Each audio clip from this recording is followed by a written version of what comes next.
Olá, bem-vindo ao Condominicando, o podcast mais antenado nos assuntos relacionados a condomínio.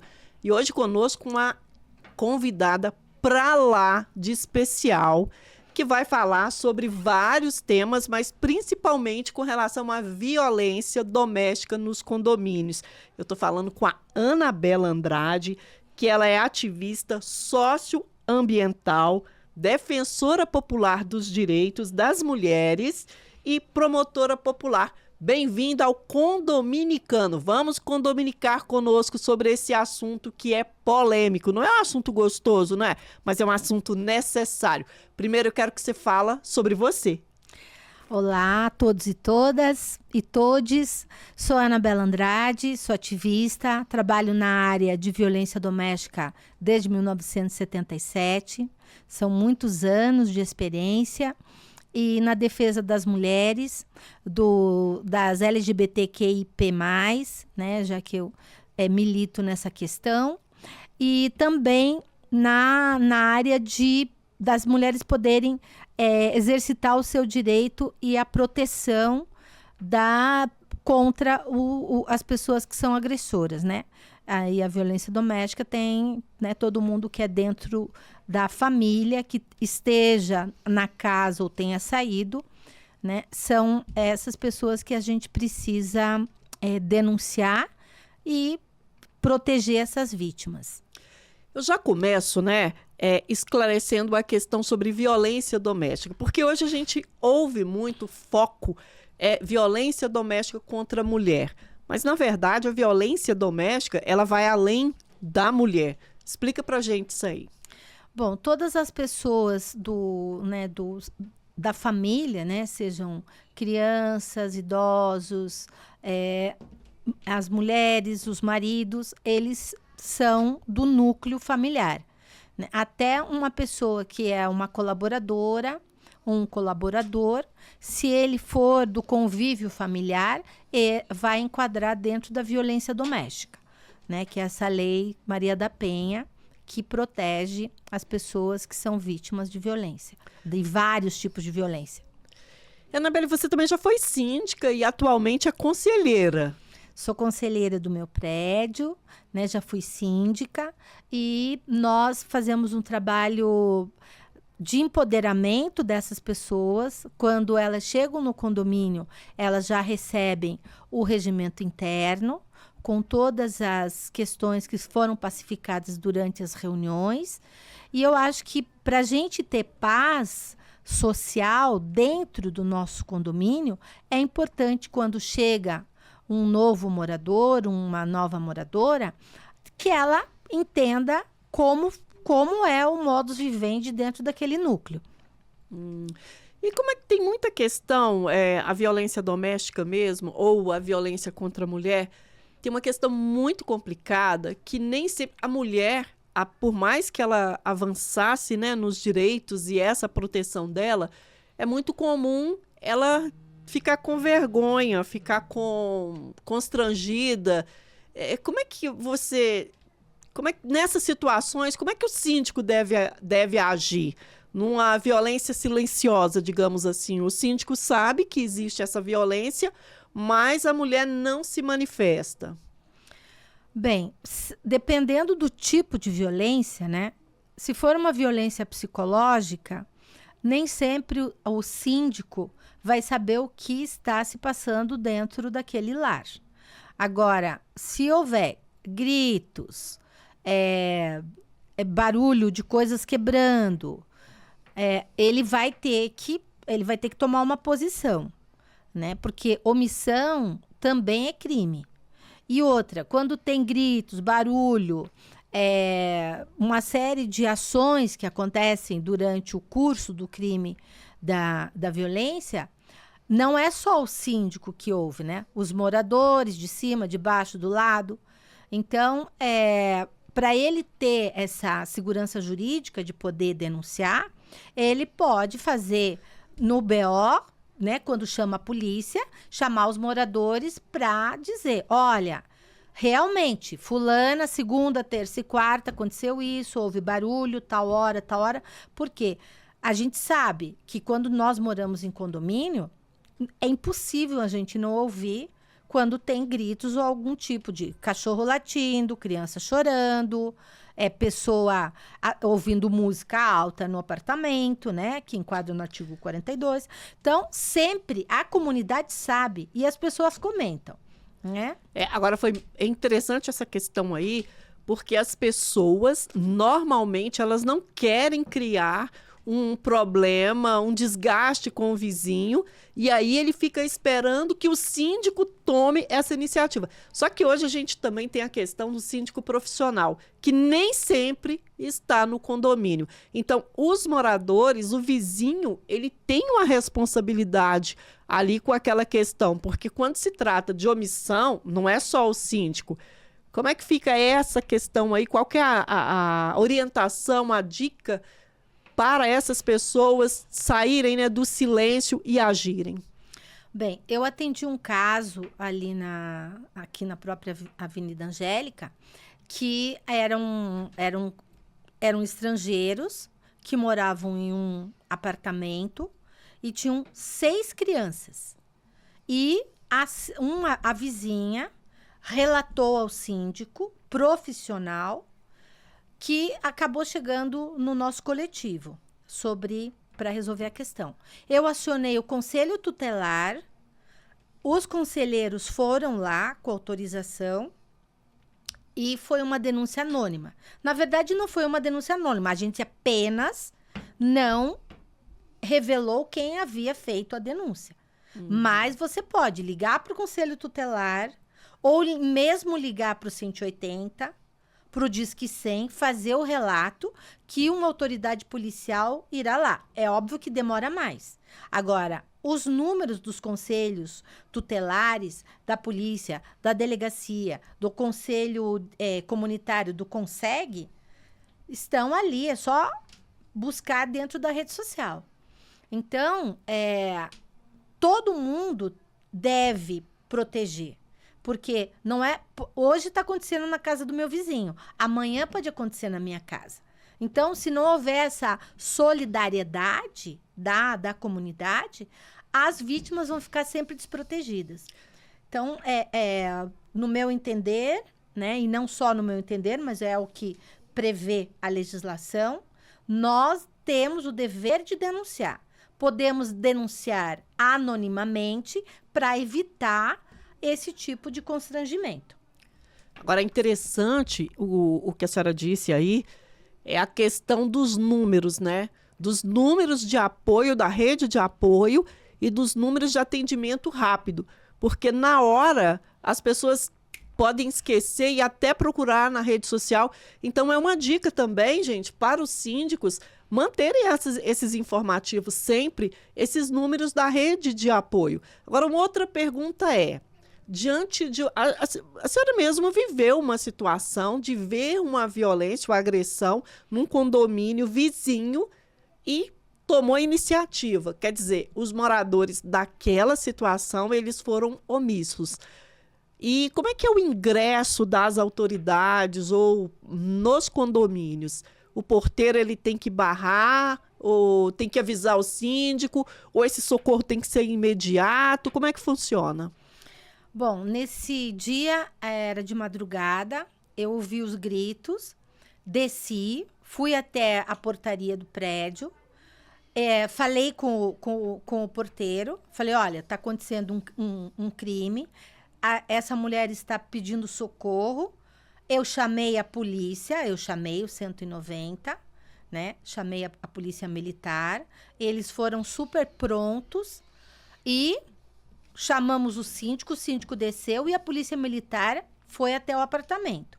Agora, o síndico permitindo ou não, se tem concurso de um crime, a polícia militar pode subir.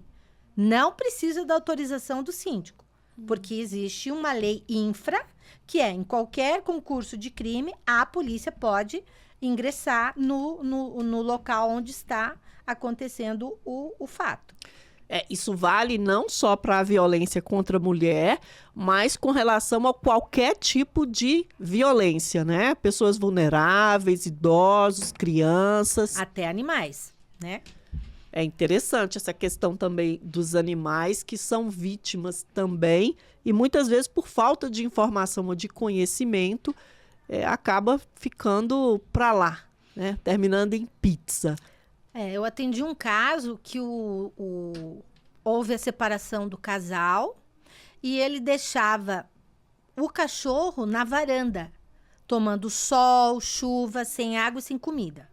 O cachorro chorava e daí eu recebi a denúncia pelo nosso grupo, porque nós temos um grupo no Facebook de 14.900 pessoas. Nossa, qual o nome? Chama Cecílias e Buarques.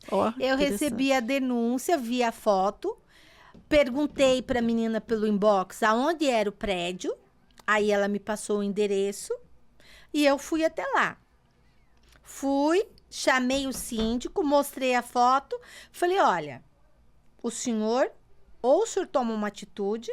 Falei assim, então eu vou ligar para o delegado da polícia dos animais, que a gente tem aqui, inclusive aqui na delegacia da Marquês de Paranaguá, no centro. O senhor responde. Aí ele ligou pro dono do cachorro, ele desceu, deu um piti, e eu filmei, e aí tiraram o cachorro. E daí nós fazíamos controle social com a mocinha que ficava mandando foto do cachorro na varanda. Perguntava, o cachorro está aí? Não, ele tirou o cachorro, ele pôs o cachorro. E foram umas 3 vezes, nós fomos lá conversar com o síndico. E o cachorro hoje vive no apartamento, solto. Mas ele estava preso numa varanda que é do tamanho menor do que esse estúdio. Então, os maus tratos bem caracterizados. Bem caracterizados e com provas, né? Porque a gente tinha a filmagem, a foto. Ele não podia dizer, ai, não sou eu. Aliás, é interessante essa questão aí de filmagem, porque é comum também a mulher, numa situação... Em qualquer situação, não precisa ser exatamente em condomínio, nós temos acesso a imagens de mulheres sendo agressivas, mas só tem uma parte da imagem. As mulheres são provocadas e depois elas viram réis numa situação da qual ela era vítima. A senhora já teve esse caso? Eu atendo um caso exatamente assim. Essa vítima, ela sofreu estupro. Na verdade, assim, foram 25 anos dela sofrendo violência, né? Ela é uma senhora de extração social de classe CD. Então, não teve contato com o empoderamento sobre a questão da denúncia. Ela sofreu o abuso, né? O estupro. Foi ao médico, não denunciou. Aí houve a venda de um carro, que a metade era dela, o valor, e ela queria para poder fazer uma cirurgia por conta do estupro. E quando ela foi ao encontro desse ex-marido, ele filmou, chamaram a delegada, que era conhecida na mesma rua do estabelecimento, e essa mulher de vítima, hoje ela é ré. Ela responde por ameaça. E ele conseguiu uma medida protetiva. Nossa. Ele tem uma medida protetiva. Inverteu. Por conta do quê?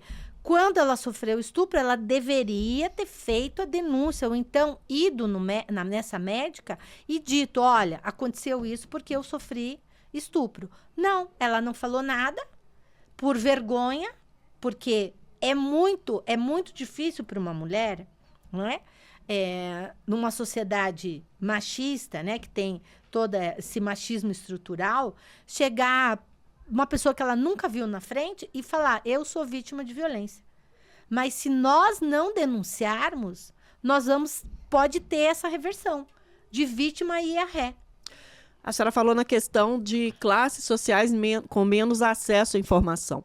Mas o problema da violência contra as mulheres ou contra os vulneráveis, nos condomínios, inclusive, eles são de alto padrão há qualquer situação, a Minha Casa Minha Vida e por aí afora.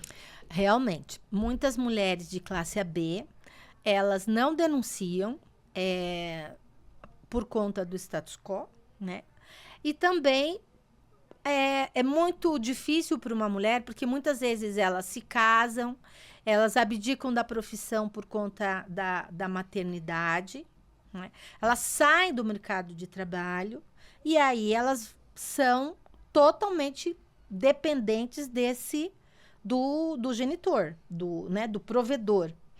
E aí fica muito difícil depois você retornar ao mercado de trabalho. E você acaba sendo né, dependente mais a vítima. Então, muitas vezes elas não denunciam por conta o que eu vou fazer, para onde eu vou, o que eu faço com meu filho. Muitas vezes as crianças, agora então que a gente tem um número muito grande de crianças com síndrome do espectro autista, né? Como fazer? Muitas vezes eles colocam a culpa, inclusive, na mãe, sendo que está comprovado que quem determina o autismo é o gene do homem. Então, isso é publicação científica, não foi eu que falei.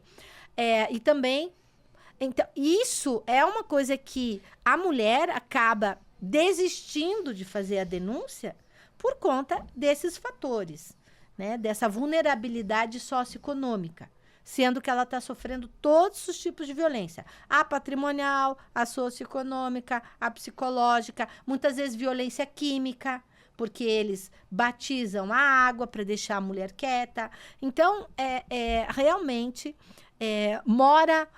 essa questão da violência, ela mora na construção social. Enquanto nós, mulheres e homens, não educarmos os nossos filhos sem a questão do gênero, parar de doutrinar a mulher, a criança, de que ela tem que amar o outro antes dela, nós vamos continuar sendo vítimas de violência doméstica. Então, uma das questões aí que a senhora colocou bem é a questão do empoderamento, né? Da libertação, digamos assim, da mulher, ela ter condições econômicas e financeiras para se manter. Existe algum trabalho para que ela possa ter essas informações, para que ela possa se estruturar? Porque é delicado, né? A gente fala do lado de cá, mas a gente sabe que não é fácil. Hoje, até para as pessoas assim com mais estudadas, com diplomas e tudo, o emprego está muito difícil. Como é que faz? Bom, tudo depende, né? Primeiro de você decidir dentro de você que você quer sair daquele ciclo. Se você decidir, existem várias políticas públicas de apoio para essa mulher, sobretudo aqui no estado de São Paulo, né? A gente tem o auxílio aluguel, tem as casas de sigilosas, caso ela seja perseguida, tem as casas de apoio. É óbvio que você sair, dependendo do lugar que você mora, do seu apartamento de 4 quartos para ir morar num quarto só, é uma decisão corajosa, né? Corajosa, né? Mas chega um momento que ou ela toma atitude e se liberta, ou ela vai acabar indo para o cemitério.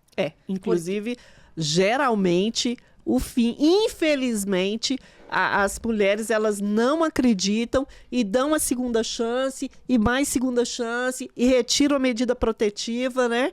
E acaba, o final não é muito bom, né? Então, no meu coletivo, quando existe essa... eu quero que faça... Eu não faço. Você vai ter que mudar de advogada. Nós vamos parar de te defender, porque existem muitas... já aconteceram casos, não foi conosco, com as nossas advogadas, da mulher pedir, né, que seja suspensa a medida protetiva e um mês depois ela ser morta. E esse karma eu não quero levar eu não quero. Porque acontece. A violência doméstica, ela tem um crescimento, ela começa com Você começa a conversar, pergunta para a pessoa o que ela tem, ela não fala nada. Então, e daí vai indo. Até o momento do que ele vai para agressão, né, para as vias de fato. E a mulher acaba não sabendo bem por quê, né? Porque as pessoas se propõem a se casar, a ficarem juntas, ninguém quer se casar e terminar numa separação com violência doméstica. Mas as pessoas mudam. Elas mudam num curso de 10, 15 anos. Né? Então, se você não tiver essa percepção que você é um ser inteiro e ficar ali naquele ciclo, a probabilidade de você acabar morta é grande, né? E a mulher que é morta tem as crianças que são órfãos, né? Isso é emblemático. Eu atendo crianças que hoje são adolescentes, mas que tiveram as suas mães assassinadas. E isso é uma dor que, olha, 20 anos de psicanálise não resolve. Muito, você vai ter que se reinventar, né? É muito triste isso. É interessante essa visão, porque a gente amplia a questão da responsabilidade da mulher, porque não acaba ali. Ela continua, e é um problema público, né? De saúde pública, é um problema que a sociedade precisa abraçar, entender, e as mulheres cada vez mais estarem conscientes. É mais não diria um fardo, mas um encargo para a mulher poder ver, porque tem consequência. Tem muitas consequências e nós, mulheres, somos culpabilizadas, né? Muitas vezes você chega na delegacia e as perguntas são, assim, para desestimular qualquer um. Por isso que é muito importante, né? Aqui a gente tem a delegada Rose, que criou a primeira delegacia da mulher do mundo. Né? Nós temos a Casa da Mulher Brasileira, que são políticas importantíssimas. Nós temos a doutora Jamila, que é a coordenadora de todas as delegacias da mulher. O trabalho que elas fazem para que essa mulher seja acolhida é hercúleo. Então, São Paulo é um estado diferenciado. É muito importante, assim, quando acontece, dela procurar a rede de apoio. Nas redes sociais tem vários coletivos que apoiam essas mulheres, que elas podem, inclusive, antes de fazer o boletim de ocorrência, conversar conosco, né? E dizer assim, olha, está acontecendo isso. Para quê? Para que quando nós entrarmos com o inquérito, né? Pediu a abertura do inquérito, com provas, para que não seja arquivado no Ministério Público por improcedência. Tem pouca coisa. É a palavra... E muitas vezes os advogados, né? Vamos falar dessa mulher de classe AB. O cara contrata advogados, né, top 10. E a mulher... o dinheiro que ela gasta, eu já vi muitas mulheres irem à bancarrota por conta de pagar advogado por conta de um processo, né? Da separação. E o que acontece? Muitas vezes ela confia, os bens ficam tudo no nome do homem e quando ela sai com as crianças, sem pensão, falida. Então, isso é muito... A gente tem que empoderar essas mulheres na questão dos direitos dela e, sobretudo, na questão patrimonial. Né? A gente precisa ter isso. E isso tem que ser aqui embaixo na escola. Quando ela ainda é criança, ela tem que entender que ela é um ser inteiro. Que ela não é a metade da laranja, que ela não é um pé cansado e vai chegar um chinelo velho. Nós precisamos colocar que nós, mulheres, somos seres inteiros. Nós não somos metade. Outra situação que eu já tive, infelizmente, presenciar é a questão das autoridades. Embora a política pública esteja voltada, existam campanhas, existe até aquela questão de estar na mídia, né, ostentando a bandeira, falando que é defender. Eu já vi, inclusive, situações nas quais a delegada de polícia, ela já chega e fulana, você aqui de novo. Quer dizer, e a gente percebe também que, infelizmente, há um tratamento que privilegia o homem, principalmente devido à condição social, financeira e às vezes até os atributos físicos. Porque eu já, infelizmente, já vi isso. Chegou um homem mais bonito assim, a gente já cresce o olho, já fica mais amiga, já fica mais, assim, seduz, talvez até sem perceber. Então, as instituições públicas, os órgãos públicos, essas pessoas, elas precisam estar se vigiando, né? Porque se elas se propuseram a fazer aquele papel de defesa, elas têm que se vigiar, porque um gesto delas, ela já é o primeiro obstáculo que a mulher enfrenta. Ela já olha, eu já tive cliente que olhou, doutora, não adianta, porque eu já vi, a delegada, ela tratou o meu marido de uma forma que, assim, eu fiquei constrangida, ela está privilegiando ele. E já é difícil para a mulher, porque romper essa barreira, a gente já está fragilizada, já sabe que todo o sistema é contra a gente. E existe ainda essa outra questão, onde você vai buscar o socorro, você percebe que aquele socorro está, pelo menos aparentemente, né, tendenciando a não acreditar em mim e favorecer o outro. Como é que isso funciona? Essa questão é do tal do machismo estrutural, né? Você sabe que até pouco tempo as mulheres, as advogadas eram obrigadas a usar saia e não podiam usar calça comprida dentro do Tribunal de Justiça. Então, isso já mostra o quão o nosso corpo ele é vilipendiado pelo machismo, pelos homens.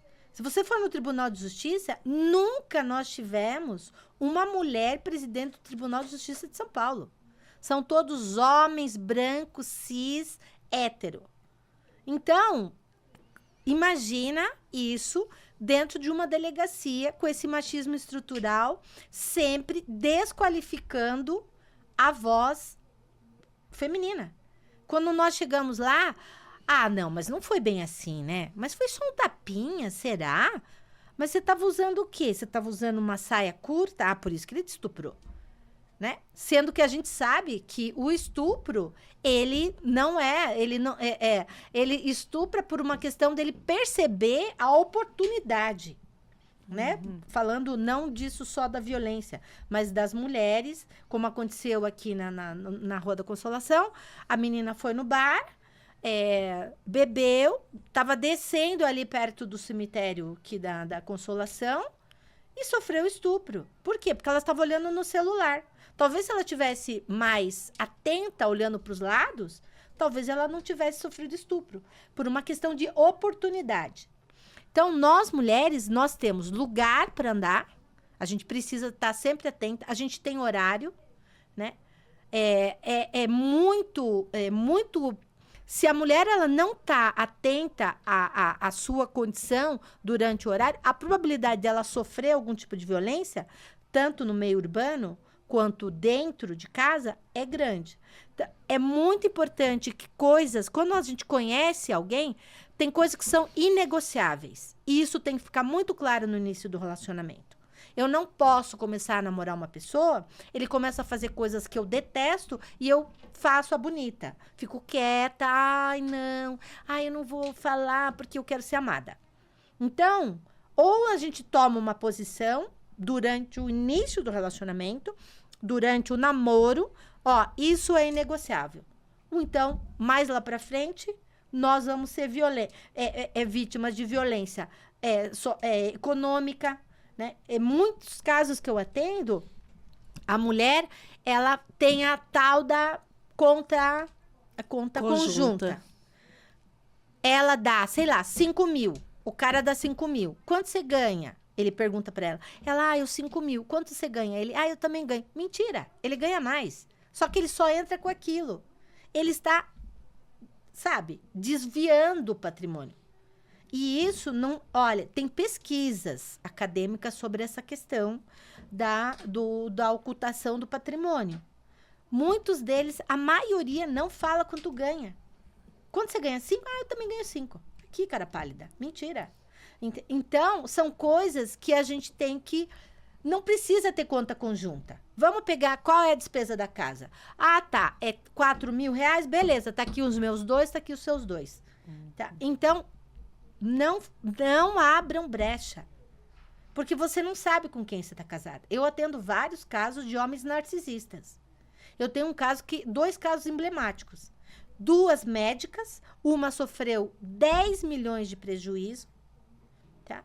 E a outra, 4 milhões e meio de dólares, porque ela morava nos Estados Unidos. Então, essa questão de serem vítimas, e outra, essa dos 4 milhões e meio, ela sofria violência dentro do prédio de classe AB em Moema. Ninguém denunciou. Inclusive, sendo a síndica uma mulher. Isso é inadmissível. É a questão que eu falo. Às vezes, até a gente mesmo, enquanto mulher, a gente comete essas falhas, talvez pela cultura, né? E desses casos que a senhora atende, quantos são em condomínio? Tem muito, pouco? Então, como eu te falei, eu atendo só um que é numa casa no Morumbi. A maioria são em condomínio.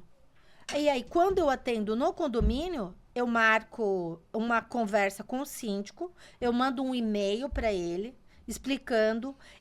A gente faz oficia, mostra... muitas vezes tem medida protetiva.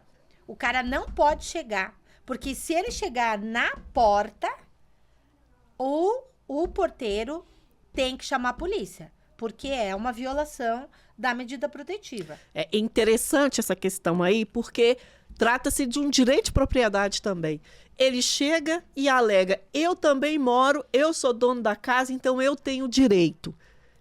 Então o porteiro, ele tem autonomia de falar, mas para isso ele precisa saber da medida protetiva, né? Exatamente. Então, o que nós fazemos? Esse é um projeto que a gente tem em parceria com a GCM, que tem o tal do botão do pânico, e nós, enquanto coletivo, nós oficiamos e mandamos para o síndico a cópia da medida protetiva. Isso é um constrangimento para a mulher? Pode até ser, mas é uma forma dela ter segurança. Porque ele pode chegar e dizer assim, eu moro aqui. Não, o senhor tem uma medida protetiva, o senhor não mora mais aqui, tem um processo que está em curso, eu não me separei, mas tem a medida protetiva. Então, o senhor não pode entrar. E ele pode gritar, berrar, espernear, ele não vai entrar. Tem uma medida protetiva. Aliás, ele estando lá, normalmente as medidas protetivas, elas dizem 300 metros, 500 metros. 300 metros na portaria, já ele está violando. Agora, doutora, desculpa, como é que funciona isso nas portarias virtuais?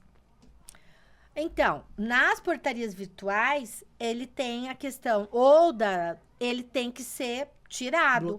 Bloqueado. Então, nós também fazemos. Ou mesmo a digital. Né? No caso dessa minha cliente dos 4 milhões e meio de dólares, ele tinha acesso ao prédio, porque ela é uma médica, onde ela tinha clínica. Então, nós fizemos a notificação, ele foi tirado, ele não podia mais nem passar por lá. E nós pegamos pela herb do celular que ele estava andando por lá. Aí, notificamos e ele foi chamado lá em juízo, que nós pedimos para ele ser chamado em juízo, porque, inclusive, ele é um policial militar. É uma outra questão que é também. Outro problema, porque ele foi retirada, ele tá aposentado, então ele não tem uma arma. Não se sabe, né? Porque você sabe que... Então, ele não tem arma, mas ele chegava e fazia constrangimento ilegal. Ele chegava fardado, sendo que ele nem podia mais andar de farda, porque... É que assim, né? Ele não foi exonerado, ele foi aposentado. E você sabe que, pela lei, quando eu sou aposentado, eu sou um servidor público, da segurança pública, eu estou na reserva. Mas eu posso, se estourar uma guerra, a qualquer momento, eu volto ao meu papel, né? Então, eu acho que quando é um policial, eu atendo no caso também que o cara é delegado federal, mas esse foi exonerado, né? Graças a Deus foi exonerado. Mas no outro caso não foi, e assim mesmo a gente conseguiu que ele entregasse as armas. Foi um parto, mas conseguimos.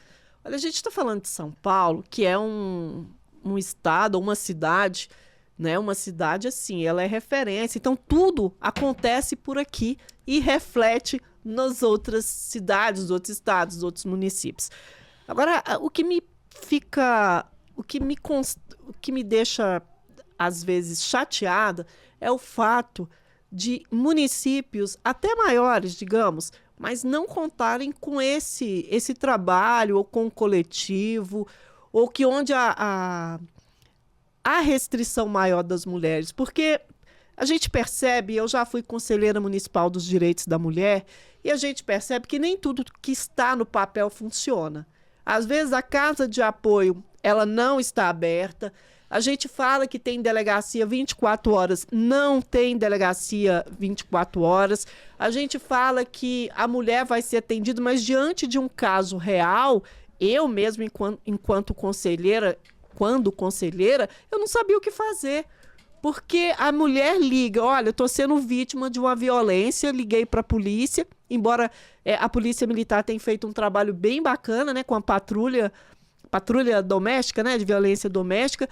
Só que há situações em que olha, ele está aqui rodando, eu vim para o hospital, mas o cidadão está aqui nas imediações, quer vir cá terminar o serviço que ele não concluiu.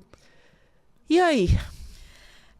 Então, nós temos, como você falou, né? Você é advogada, você sabe que o papel aceita tudo, que nós temos legislações fantásticas, mas na hora da implementação da política pública tem um gap, né? Tem um abismo.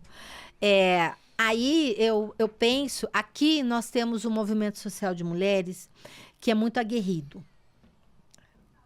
Os movimentos sociais aqui, eles são, sabe, dá até orgulho de falar, porque as mulheres realmente têm a questão da sororidade, né?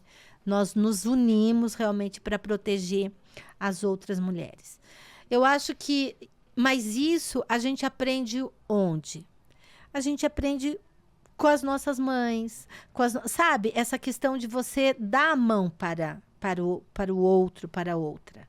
Né? Então, eu acho que isso seria interessante. Se a gente pudesse trabalhar a questão da educação parental, da educação protetiva, da educação social, de poder ouvir o outro, de poder olhar para o outro, né? Com amorosidade. Eu acho que o caminho para a gente conseguir que todas as mulheres sejam protegidas é você trabalhar a questão da empatia, né, da alteridade, de você poder olhar essa mulher como uma vítima, como um sujeito de direitos e fazer a política acontecer.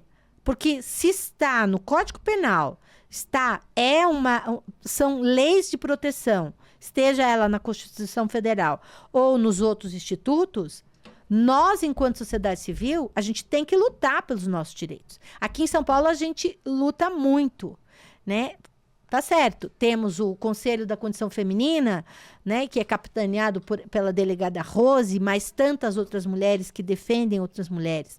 Então, eu acho que é aqui que mora. Nós realmente precisamos ter programas como o seu, sabe, que vão divulgar essas questões, da gente poder... Se você conseguir fazer esse teu mundinho melhor, você já está fazendo alguma coisa. Eu penso assim. Nossa, espetacular essa fala e obrigada também pela referência, mas é importantíssimo a questão da organização civil, né? E a gente às vezes não imagina o poder que tem, e a gente percebe que muitas vezes ou por ser caro, ou por desânimo, ou por estar mais acomodado, ou não vou comprar aquela briga. Mas hoje, fazer parte, organizar-se, de forma que a gente possa defender os direitos, tem sido, inclusive, um apoio para as próprias autoridades poderem agir. A organização social, né, sociopolítica, eu acho que se nós tivéssemos educação política, no meu tempo era a organização... O SPB, né? Eu também fosse desse tempo. Antiga. Então, mas também uma questão familiar, né? Porque o meu pai, ele era ele adorava que nós íamos para as comunidades, para as favelas, cortar cabelo, né? Então, eu vim desse caldo, né, político, eu acho que isso é uma construção. Responsabilidade social já em casa, exatamente. Né? Então, nós tínhamos a minha mãe gostava de fazer tricô para roupinhas de tricô. Eu sou de Curitiba, então lá é muito frio, então a gente tem o hábito das artes manuais, né? Porque é frio, fica em casa. Então, criança, como não tinha que fazer alguma coisa. No caso, a gente fazia tricô. Então, eu penso assim, que essa construção política, ela vem do pai e da mãe. Quem não tem, a gente tem a escola. A escola, na minha escola tinha o Grêmio, tinha candidato para ser prefeito, para ser vereador, né? Então, então, isso é importante, é uma construção. A criança, ela precisa entender que ela também é um sujeito de direitos, até porque a gente tem o Estatuto da Criança e do Adolescente, né? Ela precisa entender qual é a participação. E nós precisamos tirar as crianças das telas. Até porque as telas hoje, está comprovado, né? Em países do Suíça, por exemplo, criança não pode ficar no celular. Não pode mesmo, porque tem a questão existe um encurtamento cerebral. Então, nós precisamos estar atentos, tanto à questão da saúde, dentro do condomínio, eu percebo assim que muitas vezes as crianças ficam o dia inteiro no celular, seja no salão de jogos, seja na piscina, né? Seja nas áreas comuns, o tempo inteiro no celular. E a educação da criança é obrigação da sociedade. A gente tem, né? E é muito fácil terceirizar, porque a criança fica na tela, ela está quieta, né? Calada, não está incomodando. Então, a pessoa que quer ter um filho, ela precisa pensar na responsabilidade que é a maternidade e a paternidade, né? Filho não é para quem quer. É para quem tem condições emocionais, psicológicas, socioeconômicas de educar aquela criança, né? Eu trabalho, você sabe, eu trabalho na área de violência, e o que as nossas crianças têm passado de maus tratos e tudo mais é uma questão de saúde pública, por conta do celular, né, que traz coisas boas e péssimas. Tanto tem as vítimas do Discord, né? A gente tem uma série de coisas por conta de que não existe um controle de acesso. A criança não pode ficar o dia inteiro no celular, porque isso vai reverberar lá na frente. A gente percebe, inclusive, que os síndicos, eles são, fazendo um paralelo um pouco... só em termos de comparativo, ele é como se fosse o prefeito de uma cidade pequeno. Exatamente. E aí, a contribuição dele especificamente nessa situação é enorme. Porque o que a gente também percebe, quando você vai comprar um imóvel, uma unidade em um condomínio, a primeira coisa que você vê não é exatamente a sua unidade privativa. Você compra todo aquele conceito, é a área verde, é a quadra, é a piscina, é a sauna, é o salão de festas, mas que fica ocioso. Então, talvez esteja aí também mais uma possibilidade para síndicas que compartilham, né, dessa questão da responsabilidade social, promover esse encontro de famílias, de adolescentes, para que, de fato, eles saiam um pouco desse mundo virtual, que, assim, é uma terra sem lei. A gente fala que existe regulamentação e tudo, mas a gente sabe que a gente não sabe nada, esse Discord mesmo. Isso, não só ele como outros, mas a questão o síndico pode ajudar nessa questão, né? Pode ajudar. Eu atendo 11 casos de abuso sexual infantil. Se as crianças fossem, né, tivessem maior convívio, não ficassem tanto dentro de casa, nas telas, talvez nós pudéssemos ter evitado essas questões, né? Porque a criança, quando ela é vítima de abuso sexual infantil, ela é doutrinada a achar que aquilo é uma coisa natural. Só que começa a dar distúrbio do sono, ela bate a cabeça na parede, ela se morde, ela tem uma série de comportamentos nas áreas comuns que o pessoal, que o síndico, ele pode entender que essa criança está passando por algum problema. Por quê? Ela sofre o abuso sexual dentro do apartamento, mas ela começa a ter o comportamento diferenciado nas áreas comuns. Nós pegamos as imagens de uma menina de 3 anos que sofria abuso sexual do padrasto e quem identificou foi a síndica, porque ela era pedagoga, psicopedagoga. Gente, olha que incrível isso. Porque ela começou a ver que a menininha vinha, batia a cabeça na parede, arrancava o cabelo, se mordia. Foi ela que identificou. Espetacular. Olha só, gente, o papel do síndico, a relevância, né? E que há síndicos que estão muito além do que ele faz, da questão burocrática. Espetacular esse exemplo. Então, se essa síndica não tivesse identificado o abuso sexual, que a menina estava em sofrimento, a mãe não ia saber. Porque os pais saíam muito cedo, voltavam, a menina ia para a escola e depois ficava com a babá, mas a síndica identificou o comportamento diferenciado dessa criança que estava em sofrimento. Chamou a mãe, aí que foi o pulo do gato. Chamou a mãe, explicou. Essa mulher era uma administradora de uma empresa muito de tecnologia. Explicou a situação. O que foi que essa mãe fez? Colocou câmeras e presenciou, infelizmente, o padrasto abusando na menina.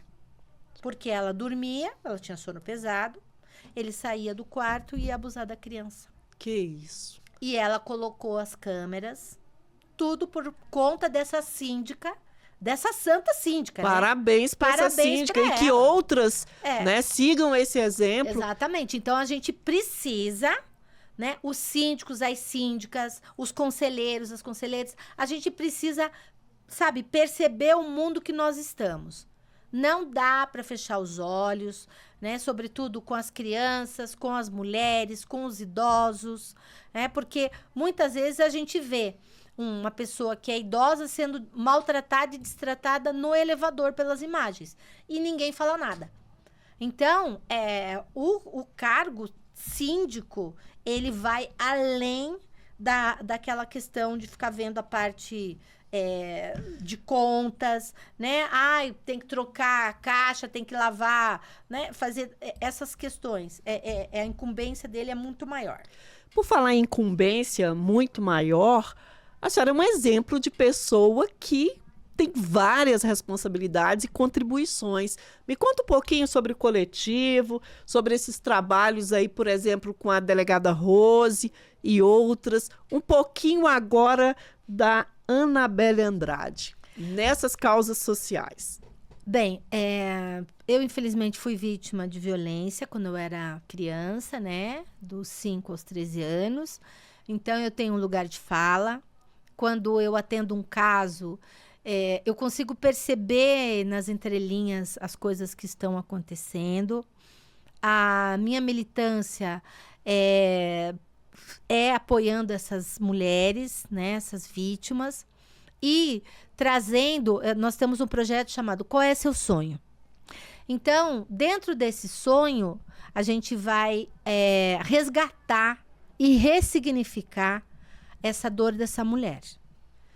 Porque se você não tiver apoio, você não sai do ciclo. Você não consegue sair sozinha. São poucas as pessoas que saem sozinha. Eu tive apoio, mas eu entrei para a luta, né? Trabalhando com essa questão das artes marciais, e foi a minha tábua de salvação. Aliás, diga-se de passagem, é faixa? Preta. Preta, hein? Karatê, e eu, né, luto Krav Maga.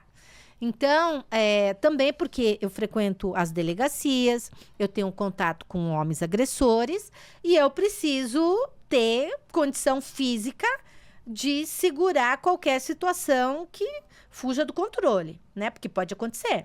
Aliás, Então, eu até participei de um evento muito bacana, que é Encontro das Cidades, aqui em São Paulo, e que a Isabel, que é a esposa do Dr. Cristiano, eles fazem um trabalho belíssimo, que inclusive tinha defesa pessoal para síndico.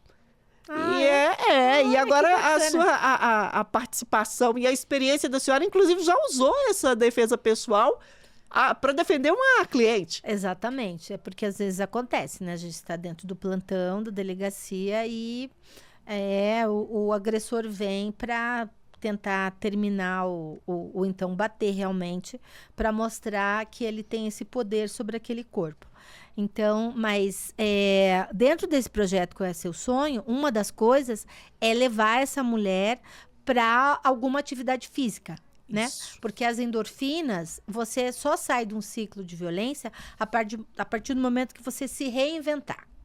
E a questão da atividade física é muito importante para ela poder virar essa chave. Então, tem atividade física, apoio psicoterápico, né? Alimentação saudável, a questão de a gente trabalhar a educação parental, para ela entender que ela não é culpada, e que as crianças também precisam entender por que está acontecendo aquela separação. Não é porque eu me separei do genitor, do companheiro, que as crianças não vão mais vê-lo. Elas vão ver porque, apesar de ter homens que são péssimos para as mulheres, mas, por incrível que pareça, eles são bons pais. É uma incongruência, mas acontece. Né? Então, é muito importante que a criança seja protegida, que ela mantenha esse vínculo, né? Para ela não se sentir discriminada e também como se ela rejeitada. O meu pai, né? E, infelizmente, muitos homens, quando se separam, acabam fazendo essa separação das crianças, né? Não veem mais e a criança se sente mal amada, rejeitada, e isso vai reverberar na vida adulta. E, infelizmente, quando o homem ele se separa e ele arruma outra família, ele acaba denegando esse amor à família antiga. Eu atendo vários casos. O meu pai nunca mais veio aqui desde que ele arrumou a namorada. Olha, inclusive eu também atuo, hoje mais especialista em condomínios, o meu foco mais é condomínios. Mas enquanto advogada de direito de família, era exatamente isso que eu mais via. Alienação parental e o abandono afetivo. Tanto é que no primeiro contato que eu tinha para fazer, geralmente eu fazia com os dois, né? Eu conseguia, quando possível. E aí a primeira coisa que eu falava com o homem era, olha, eu fazia uma ameaçazinha, né? Tô revelando aqui. Se você abandonar, você está se separando da sua mulher, não das suas obrigações, e não pode influenciar no afeto com o filho, porque se você abandonar, eu vou ter que te chamar e vou ter que processá-lo por abandono afetivo. Que é uma situação que... E é interessante porque isso pode até não parecer, mas é consequência. Vai atingindo outros patamares e vai criando outros seres humanos que estão vivendo, que ao invés de levar coisas boas, eles começam a praticar coisas que não são tão boas assim. E isso tudo vai parar dentro do condomínio. Exatamente. Eu atendi um caso que os gêmeos, eles se separaram. O pai simplesmente desapareceu da vida dos meninos.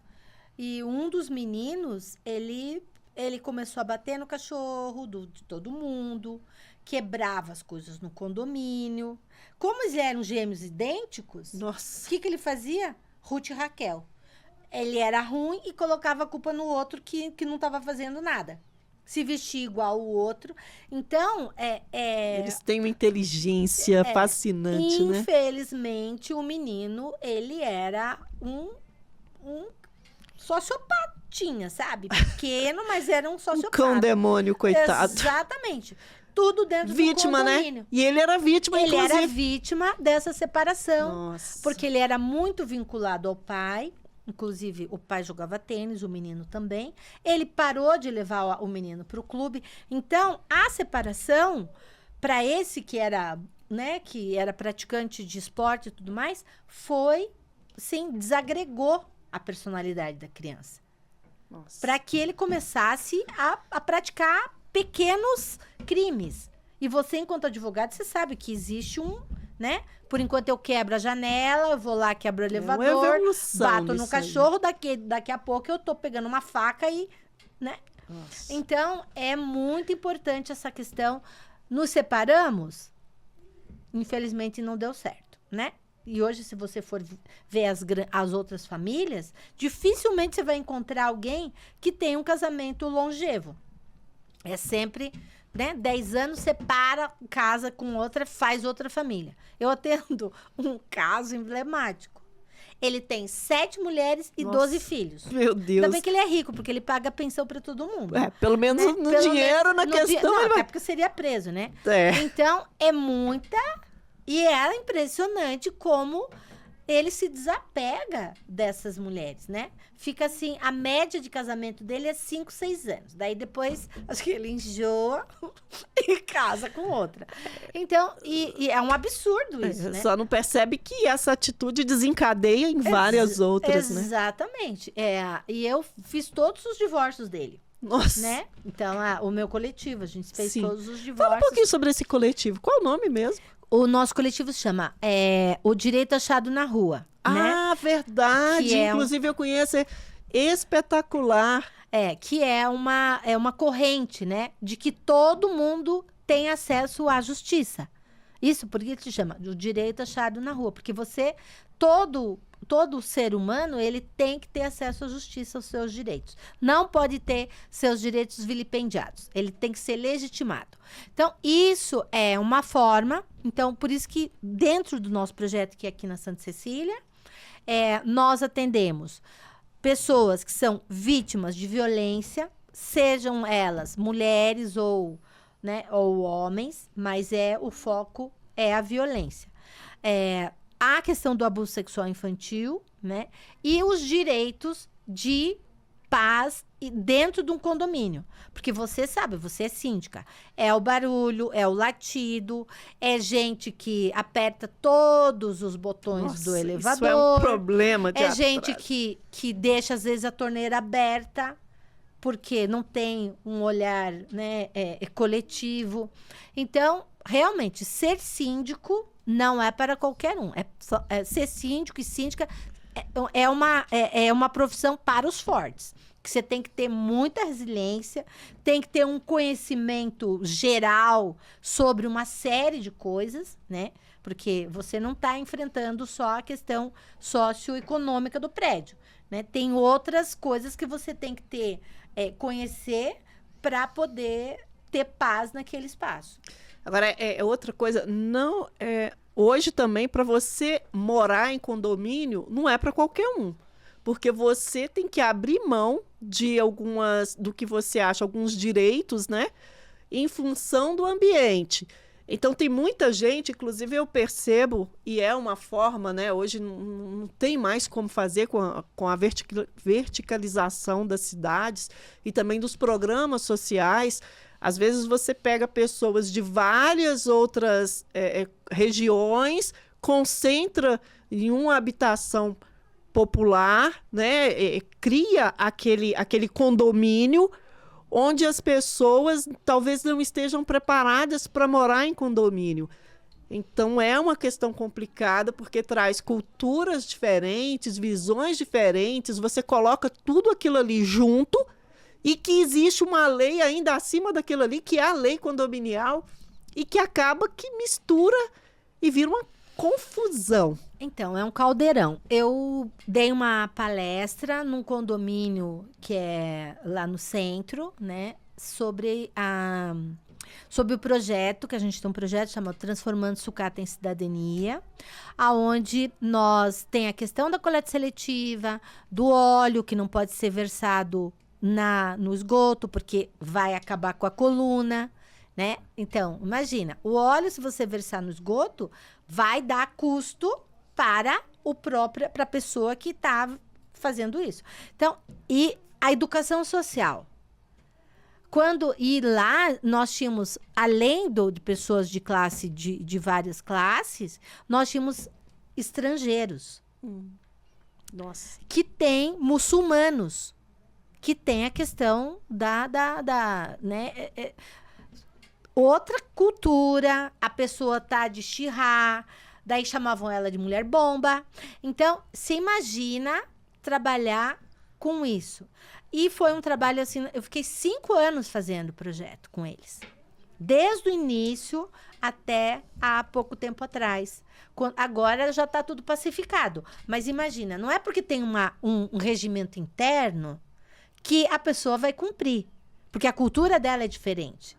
Não é porque está na lei que você vai cumprir. Se você assim tem a Lei Maria da Penha, ninguém ia matar a mulher, né? Então, essa questão do regimento interno é uma questão de você ir lá e fazer o convencimento. E mostrar, olha, primeira é advertência, segunda advertência, terceira é multa. Que é a metade do valor do condomínio. Beleza? Então, de você mostrar para esse novo condômina, como funciona as questões. E mostrar que tem a questão da pecúnia. E você sabe que nós temos julgados de condôminos antissociais. E, aliás, isso é um tema para um outro assunto que, aliás, já está convidadíssima a participar. E sobre esse trabalho aí de fazer valer, né, o regimento interno, quero fazer uma ressalva aqui também para uma amiga, é a Ana Paula. Ela tem um projeto chama Chá das Síndicas. E ela é uma síndica praticamente especialista em Minha Casa Minha Vida, que não tem nada a ver, porque pelo nome, né, a gente já imagina, não, é só o projeto do governo que ajuda, né, a dar subsídios maiores. E ela trabalha muito essas questões, tem ideias assim e ela pega essa mistura de cultura e ela faz exatamente isso que a senhora está colocando. É uma prova aqui, mais uma, de que realmente funciona. Nesse condomínio lá no centro, nós fizemos um evento chamado Feira das Nações. Opa. Então, colocamos as barraquinhas, porque tinha gente do norte, do nordeste, tinham pessoas que são do Oriente Médio, então tinham pessoas também da religião, do candomblé. Então, foi falado de como nasceu o candomblé, como vieram os príncipes e as princesas, vieram pessoas traficadas. Foi uma coisa tão interessante que harmonizou. Por quê? Quando você não conhece a outra pessoa, você acaba rejeitando. A partir do momento que você conhece a cultura dela, você apazigua. Tem a questão do acolhimento. Então, é muito importante. E o nosso país, né? Nós recebemos todos os estrangeiros. O nosso direito à imigração, qualquer pessoa que tenha um problema no seu país, ela pode ser um refugiado aqui no nosso país. A lei protege. Então, a gente precisa estar preparado para recebê-los, né? E como eles também fazem parte das políticas públicas sociais, esse projeto Feira das Nações foi muito interessante porque harmonizou, um conheceu a cultura do outro e hoje é uma grande família. E Então, eu penso que a aproximação, ela traz a paz social. Espetacular. Gente, condominicando é isso. É falar sobre condomínios, mas sobre gente. Porque condomínio não é só a questão da edificação. Condomínio é formado por pessoas. E se você quer ter um condomínio que seja o melhor lugar do mundo para morar, para investir, tem que falar sobre gente, sobre pessoas. Eu agradeço aqui imensamente a doutora Anabela, que é também a promotora legal popular. E, por favor, deixe o seu contato aqui para que as pessoas continuem, né, acompanhando esse trabalho maravilhoso, digno de aplauso, e que eu fico muito feliz e me sinto privilegiada por tê-la aqui conosco. Bom, primeiramente gostaria de agradecer o convite, da oportunidade de falar sobre essas questões que são muito caras e delicadas para mim, enquanto mulher, enquanto ativista do direito das pessoas em situação de violência. Eu tenho um blog chamado Transformando Sucata em Cidadania. Lá tem os meus contatos. Nós temos também o e-mail, que é naruadireitoachado@gmail. E o nosso telefone, né, o celular, que é 11 94995 7118. Muito obrigada pela oportunidade. Estou muito feliz de poder dividir todas essas questões com vocês. Já está escalada, convocada para vir para aqui para falar mais, inclusive sobre outros projetos dentro de condomínio que tem a ver com sustentabilidade, né? E já fica aí o convite. E para você que ficou com a gente até agora, nosso muito obrigado. Vamos condominicar mais vezes. Obrigada, então, até a semana que vem. Tchau, tchau.